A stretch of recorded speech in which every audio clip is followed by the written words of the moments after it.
नमस्कार बंधुरा आमिष पेले निरामिष परिवारे आपनादेर सबाइके स्वागत जानिए आज के आबारो एक नतून रेसिपि निये चले एलाम मोचार बड़ार डालना बा रसा।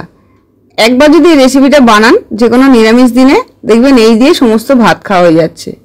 আর প্রথম থেকে শেষ অবধি দেখুন তাহলে বুঝতে পারবেন কিভাবে মোচাটা কেটেছি। প্রথমে মোচাটার উপরের ফুলগুলো আমি খুলে নিয়েছি, নিয়ে সামনের আর পেছনের অংশটা এভাবে কেটে বাদ দিয়ে ভেতরের অংশটা এভাবে মিহি করে কেটে নিয়েছি।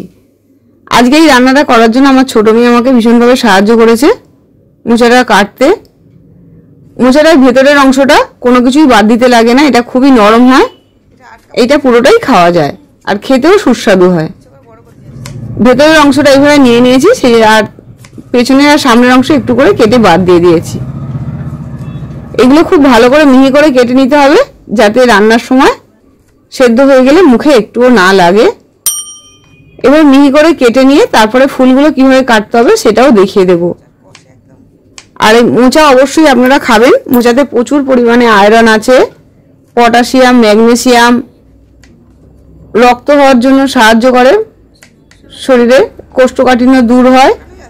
আর মোচাতে প্রচুর পরিমাণে আয়রন আছে, সেজন্য আমার মেয়ে যে মোচা কাটছে মেয়ের হাতটাও কালো হয়ে গেছে, বোর্ডটাও একটু দেখছেন তো কালো হয়ে গেছে। এই থোর, মোচা, কাঁচকলা আর কচু শাক এই সব জাতীয় জিনিস অবশ্যই খাবেন আর বাচ্চাদেরও খাওয়াবেন। আয়রন সমৃদ্ধ এই খাবারগুলো প্রতিদিনই পাতে রাখার চেষ্টা করবেন। সমস্ত মোচা এইভাবে মিহি করে কেটে নিলাম। ভেতরের একটা মোচার ফুলের ভেতরে একটা শক্ত অংশ থাকে, সেটা কেটে বাদ দিয়ে ভালো করে কেটে নিলাম। আর মোচাটা আমি লবণ আর হলুদ দিয়ে ভালো করে সেদ্ধ করে নিয়েছি। এই সেদ্ধ করাটা আপনাদের আর দেখাইনি, তাহলে ভিডিওটা খুব বড় হয়ে যাবে। আলু আর মোচাটা খুব ভালো করে লবণ হলুদ দিয়ে সেদ্ধ করে নিয়ে এইভাবে হাত দিয়ে চটকে চটকে মেখে নিচ্ছি।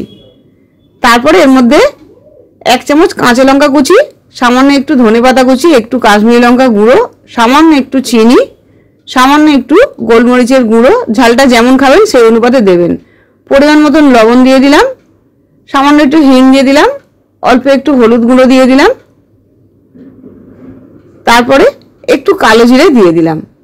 এবার এরপরে 2 চামচের মতন দিয়ে দিলাম বেসন। বেসনটা দিয়ে খুব ভালো করে চটকে মেখে নিয়েছি।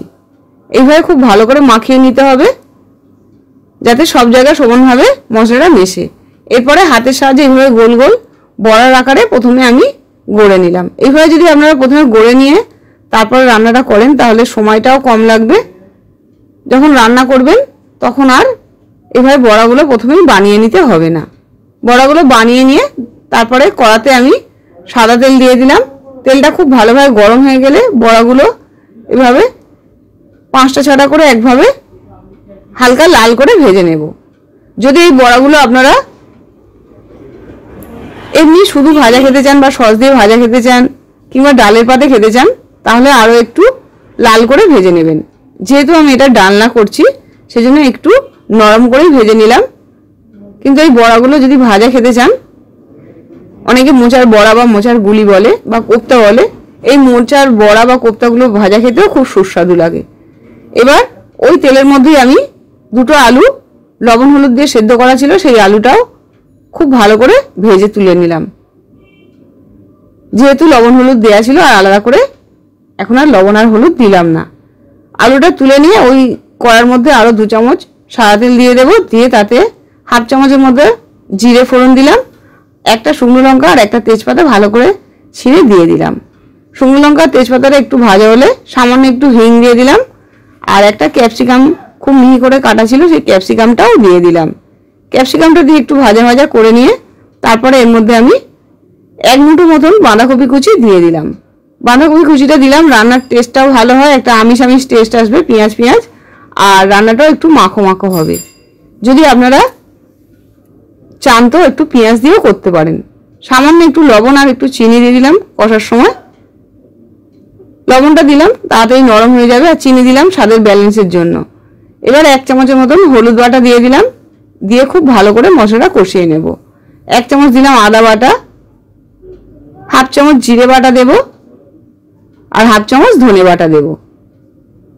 আর ঝালের জন্য সামান্য একটু গোলমরিচের গুঁড়ো দেব আর একটু লঙ্কা বাটা দেব।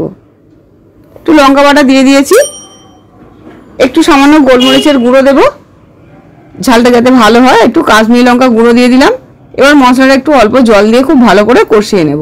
মশলাটা অবশ্যই ভালো করে কষিয়ে নেবেন, তাহলে মশলার কাঁচা গন্ধ কিছু থাকবে না। সবসময় মশলা অল্প একটু জল দিয়ে যদি কষানো হয় কড়ার গায়েও লাগে না, আর ভাজার জন্য টেস্টটাও খুব ভালো হয়। এবার একটা টমেটো কুচি দিয়ে দিলাম। টমেটোটা আমার কাঁচা টমেটো ছিল, একটু লবণ দিয়ে কাঁচা টমেটোটা দিয়ে দিলাম। আপনারা ইচ্ছে হলে টক দইও ফেটিয়ে দিতে পারেন কিংবা পাকা টমেটোও দিতে পারেন।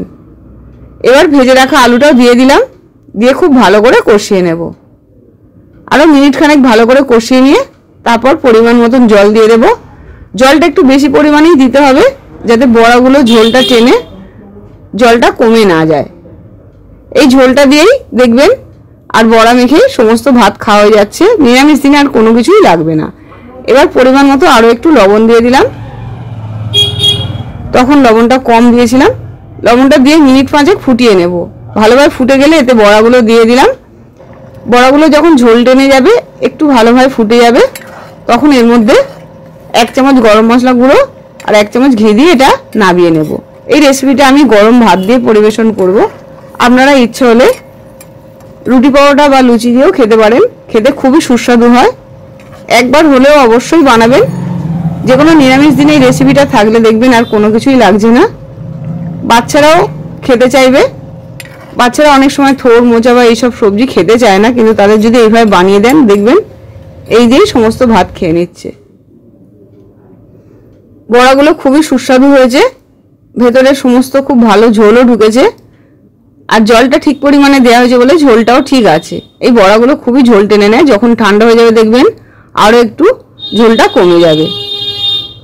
একটা বড়া কেটে দেখিয়ে দিচ্ছি, খুব ভালো রস ঢুকেছে। আপনারা অবশ্যই রেসিপিটা বানাবেন আর আমায় কমেন্ট করে জানাবেন। আগেও যদি রেসিপি আপনারা বানিয়ে থাকেন তাহলেও আমায় জানাবেন। আবার ফিরে আসবে এরকম নতুন রেসিপি নিয়ে, আর আপনারা কি রেসিপি দেখতে চান সেটাও অবশ্যই জানাবেন। সুস্থ থাকবেন, ভালো থাকবেন, নমস্কার।